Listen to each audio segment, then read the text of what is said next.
Hey there, today I'm going to be showing you how to change the oil on a 2010 Yfz450X. This is a Bill Balance edition, and I'm going to be showing you all the parts that you'll need for this. So now this is the parts that you're going to need. It takes 1.5 quarts of oil. It takes 10W40 oil. You're going to need an oil filter. I have a 17 millimeter socket, a 12 millimeter socket, a screwdriver to take off the skid plate, a 5 millimeter Allen wrench, a torque wrench, something to catch the oil, and a 3/8 drive. So if you are going to take the skid plate off from under the bike, I would do it before you start it. You can see the bolts that you need are down here, and it is just these 4, and they use a star bit on them. So now what you're going to want to do after you took the skid plate off is start the bike, let it warm up a little bit. That'll let the oil come out easier, and you get more of the oil out. So now what you're going to want to do once the bike's a little warm is you're going to want to slide your oil catch pan underneath. So you're just going to pop this out and you're going to put it underneath the bike to catch all the oil. So there are 2 drain bolts on this YFZ. My 17 millimeter is going to be that one right there. And my 12 millimeter is going to be that one on the front. You'll want to open both of these with the drain pan under both of them. Allow all the oil to get out of the crankcase.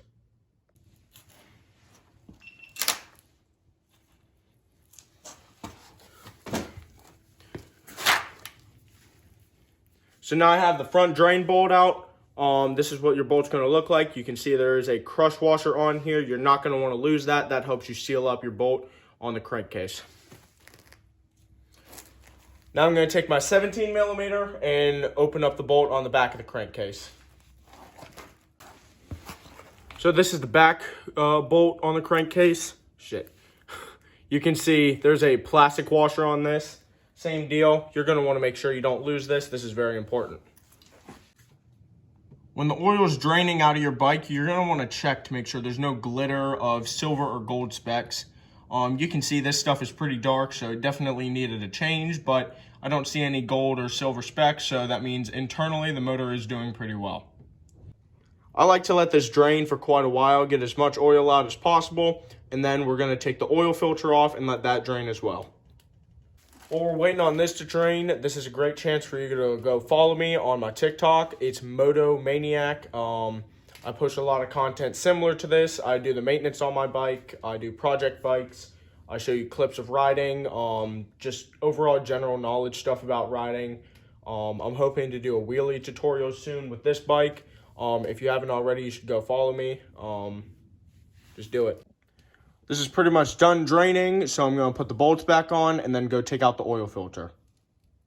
So when you're putting your bolts back on, the torque spec for these is 14 foot-pounds. You don't really have to do it as long as you don't over-tighten it.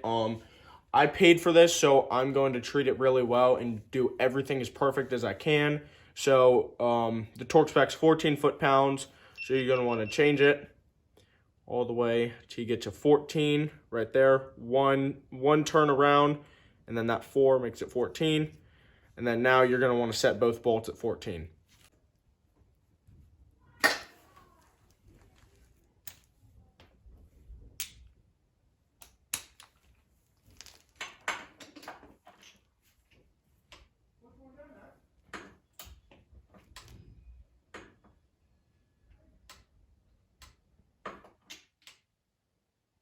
All right, so now you're going to want to come around to the other side of your engine.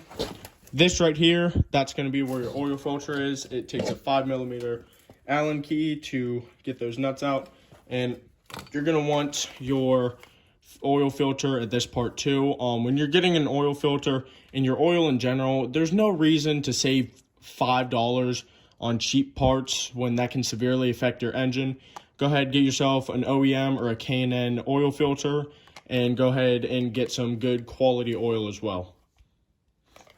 So now, crack these all loose. Just turn them out real easy. There's O-rings on the other side of these bolts. You're going to want to make sure you have them, and if you don't have them, go ahead and get new ones. So this is the oil filter I just took out. You can see this way right here, this was going towards the outside of the oil filter. This part was going towards the engine. Now you're going to want to make sure these are going the same way. to avoid catastrophic engine failure. If you put them in the wrong way, they can totally mess up your oil flow and blow up your engine. Here's the new oil filter. Like I said, this way goes on the inside of your oil filter cover, and they'll go back into your engine like this. In case there is any confusion about the O-rings, I meant 3 O-rings in total, not 3 O-rings around just the bolts. This one is outside and doesn't have an O-ring. There's an O-ring here, here, and on the bottom. There is no bolt for this O-ring. It's just here as part of the oil filter cover. That is what I meant. Don't be worried if you don't have an O-ring on your top right bolt. So now that you got your oil filter back in and both your drain bolts back on, it's time to go fill up the bike with oil. Alright, so now you drain your oil, you check the filter, you check the oil. Only thing you have left to do is put oil back in the bike. Now, the dipstick on this bike is going to be on the actual crankcase. If you have a 400EX or some sort of other bike, it'll be an external oil reservoir. This one is just into the case itself. So you take this drain bolt out, or dipstick out, put your oil funnel in, and then you're going to be able to pour an entire quart in with no problem, and then you're going to need to measure out your second quart to about half, and then that's all it will take is 1.5 quarts. So like I showed earlier, I'm going to be running Yamalube, the full synthetic 10W40 oil on it. I'm going to switch and start using Klotz oil at some point. This is just what they had in the store. They didn't have Klotz oil. I've been told Klotz oil is really good, and I think I'm going to switch to that. I'm not really telling you specifically what to get. Just make sure it's some sort of ATV-oriented oil. Don't go to your automotive store and just get regular O'Reilly's brand oil, especially on a bike like this with a high-performance engine. That'll just kill your engine, and it's not worth it. So make sure you pick up at least quality stuff to put in your bike before you ride it.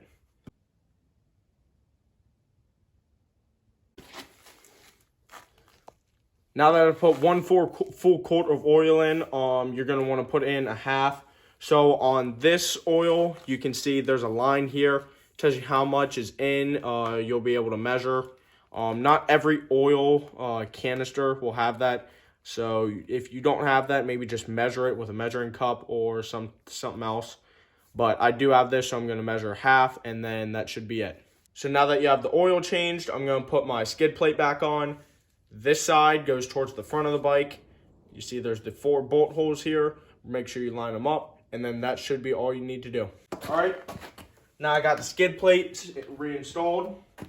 I'm gonna go ahead, fire up the bike, and that is all you need to do to change the oil on a Yfz450.